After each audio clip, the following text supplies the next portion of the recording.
तीर्थ क्षेत्र गिरनार प्रकरण पर महेश गिरी के बयान के बाद ये मुद्दा तेजी से विस्तार पा रहा है।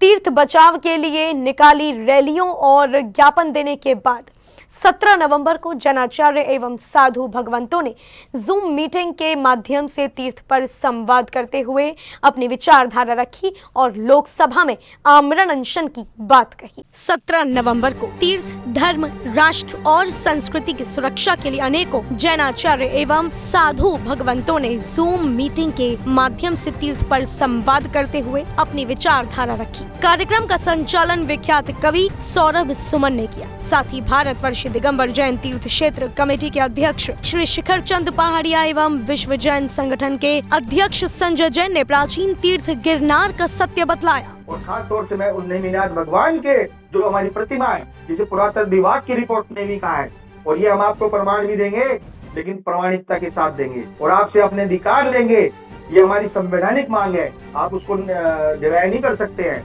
और जिस प्रकार से आपने हमें जो आपने FIR की बात की है, ये बहुत शर्मनाक है। मैं निवेदन करूंगा महेश गिरी जी, आप ये FIR की धमकी और शिकायतें वापस लीजिए, वरना एक हफ्ते के बाद हम लोग देश में 1 लाख FIR दर्ज कराएंगे। पूरा जैन समाज आहत है। मुझे पंक्तियां याद आती हैं कि बुलंदी का नशा सिमटों का जादू तोड़ देती है, हवा उड़ते हुए पंछी के बाजू तोड़ देती है, और सियासी भेड़ियों थोड़ी बहुत गैरत जरूरी है, तवायफ तक किसी मौके पे घुंघरू तोड़ देती है। मैं क्रम को आगे बढ़ाना चाहता हूँ। आज हम लोगों के लिए बहुत सौभाग्य का विषय ये है कि आचार्य श्री के आग्रह पर, गुणधर नंदी जी के आग्रह पर, उनके विनम्र निवेदन पर पूरे देश के संत इस समय हमारे साथ ऑनलाइन जुड़े हुए हैं। आचार्य श्री गुणधर नंदी जी महाराज के आह्वान पर आयोजित इस मीटिंग में साधु संतों ने सत्ता पर अपना उद्घोष दिया। समय ऐसा आ गया है कि हमें अभी अपने एकीकरण पर भी ध्यान देना है, चाहे तीर्थ क्षेत्र कमेटी हो या कोई भी जो रन कर रही है, उनसे मेरा कहना है कि आप एकीकरण करके और इस मसले पर सबसे पहले बात सामने आना चाहिए। नहीं तो कल के दिन ये हो जाएगा कि उन्होंने कहा है कि हमारे पास 30 दिन दिए जाते हैं, और आप होते कौन हो 30 दिन देने वाले हैं। जो महेश गिरी जी ने कहा कि 30 दिन दिए जाते हैं, तो उनको किसने अथॉरिटी दी है बोलने की कि 30 दिन दिए जाते हैं। कई बार मुझे ऐसा लगता है कि कोई चुनावी स्टंट तो नहीं है, क्योंकि पहले उन्होंने 30 दिन की बात करी, फिर अगले दिन देश के माननीय प्रधानमंत्री जी आचार्य भगवान विद्यासागर जी महाराज दर्शनार्थ गए, फिर कुछ और डेलीगेट्स और भी साधु भगवंतों के पास गए, और ये मैटर ठंडा सा लगा।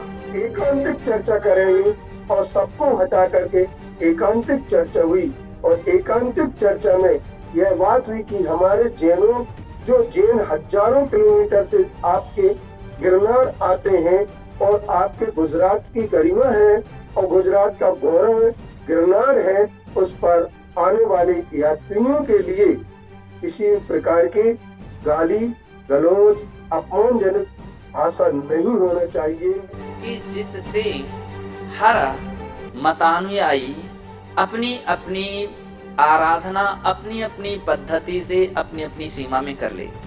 मेरी परिकल्पना थी कि अगर उसका कल्पना कर लीजिए 20 बाई 20 का एक कमरा है, तो उसके लिए 2 तरीके हैं कि 2 दरवाजे रख दिए जाएं और 2 स्थान में एक बीच में पार्टीशन रख दिया जाए।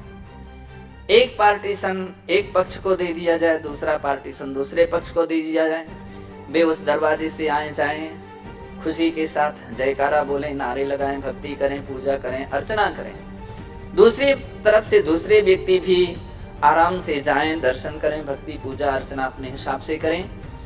तो मुझे लगता है कि इससे बढ़कर के और कोई शांति, आनंद और खुशी का कोई भी उदाहरण नहीं हो सकता है। अयोध्या में विराजमान गणिनी आर्य श्री ज्ञानवती माता जी ने कहा कि राष्ट्रपति प्रधानमंत्री को शांतिपूर्ण तरीके से इस पर विचार करना चाहिए। साथ ही अनेकों संतों ने भी अपनी बात रखी। मैं समझती हूँ हमारे चाहे राष्ट्रपति हो, चाहे प्रधानमंत्री हो, चाहे जो हो, इनको भी बहुत ही शांत विचार करके और अहिंसा परमो धर्म की ध्वजा फहराने वाले जैनियों के लिए, उनके तीर्थों की सुरक्षा के लिए और उनके तीर्थों की भक्ति और उपासना के लिए अधिकार से वंचित नहीं करना चाहिए।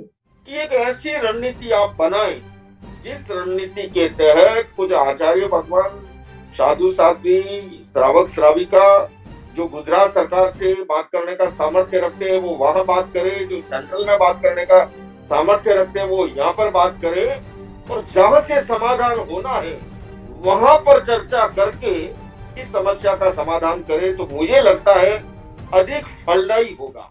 बल्कि ये प्रत्येक जैनी का कर्तव्य है कि गिरनार जी के मुद्दे पर सभी को अपनी बात, सभी को अपनी सभाएं रखना चाहिए, और सभा रखने के बाद में उसके बाद क्या रिजल्ट है इसका परिणाम भी जाना चाहिए। मात्र जूम पर इकट्ठे हो गए, टीवी पे बोल दिया, सभा में बोल दिया, उसका सारी की सारी बात समाप्त हो जाया करती है। तो मैं तो बस इतनी भावना रखता हूँ कि हमेशा गिरनार जी को सुरक्षित करना है। तो जो भारत देश के प्रमुख संत हैं उन सभी संतों को अपने हर साल में एक एक संत को भेज दे, तो वहां पर कम से कम एक साल के लिए साधु संतों का आवागमन होगा। तो वहां पर निश्चित रूप से उनके भक्त पहुंचेंगे, अनुयायी पहुंचेंगे, और गिरनार जी यात्रा पर जाएंगे तो उनको लगेगा कि इनके साथ जन्मदिन भी है। वहीं आचार्य श्री गुणधर नंदी जी महाराज ने कहा कि मैं लोकसभा में आमरण अनशन करूंगा और दिल्ली तक विहार करूंगा। हम दर्शन का अधिकार मांग रहे, हम वहाँ जो है जाप्य का अधिकार मांग रहे, हम राज्य सरकार, गुजरात की सरकार और केंद्र सरकार से हम ये दखल देना चाहते हैं कि आपसे निवेदन है कि हमारे यात्री को एक बाल का वाका भी ना हो। और आज के बाद कोई भी यात्री वहां गया और उसके पास कुछ भी एक चोट भी आई तो मैं जो हूँ सुन लीजिए, मैं लोकसभा में आमरण अनशन करूंगा। आज के बाद कोई भी यात्री वहां गया और उनको साथ मार काट अगर किया जाए तो मैं यहाँ से बिहार दिल्ली के तरफ करूंगा और बीचों बीच में और जो है जंतर मंत्र में आमरण उपवास करूंगा। ये बात ध्यान रखिए। इसके साथ ही ऑनलाइन मीटिंग में आचार्य श्री अनेकांत सागर जी महाराज, सारस्वत आचार्य श्री देवनंदी जी महाराज, महोपाध्याय ललित प्रभ सागर जी महाराज, आचार्य श्री गुप्ती नंदी जी महाराज एवं आचार्य श्री सुनील सागर जी महाराज ने तीर्थ बचाव के लिए चर्चा की। साथ ही गिरनार पर नेमिनाथ भगवान की मोक्ष स्थली पर प्रतिमा और चरणों के जैन समाज के सुरक्षित दर्शन पूजन की मांग पर यदि 30 नवंबर तक कोई निर्णय नहीं आया तो 17 दिसंबर 2023 से नई दिल्ली के ऐतिहासिक रामलीला मैदान से विश्व जैन संगठन देशव्यापी जैन तीर्थ बचाओ धर्म बचाओ जन आंदोलन की घोषणा की।